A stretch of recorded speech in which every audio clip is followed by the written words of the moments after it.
হঠাৎ করেই প্ল্যান হলো ঠাকুর দেখতে বেরোবো, কিন্তু চুলে শ্যাম্পু করা নেই, তাই অগত্যা বেনুনেই ভরসা। মেকআপ করতে পছন্দ করি না, কিন্তু আইলাইনার পরতে ভালো লাগে। তাড়াহুড়োতে আবার সেটাও খুঁজে পাচ্ছি না, তাই কাজল দিয়েই লাইনারটা আঁকলাম। আমার মতে মেকআপের মূল ইনগ্রেডিয়েন্টস হচ্ছে ফাউন্ডেশন। আজকে তো আমি ফাউন্ডেশন ইউজই করিনি, শুধুমাত্র পাউডার ইউজ করেই তার উপরেই সমস্ত কিছুটা অ্যাপ্লাই করেছি। তাই আমার মতে আজকের লুকটা হবে একদম পারফেক্ট নো মেকআপ লুক।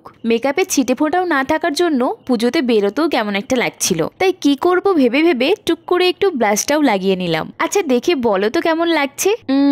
ঠিকঠাকই লাগছে, তবে কিছু একটা মিসিং। ও মনে পড়েছে, টিপটা মিসিং ছিল। ফাইনালি টিপটাও পরে নিলাম। কি এবার লাগছে তো পারফেক্ট? কেউ সুন্দর বলবে সেই অপেক্ষা করো না, সাজগোজের পর নিজের চোখে নিজে পারফেক্ট হলেই চলবে। অবশ্য নিজের মা যদি বলে সুন্দর লাগছে, এর থেকে ভালো কমপ্লিমেন্ট হতেই পারে না। আচ্ছা আমি তবে চললাম ঠাকুর দেখতে।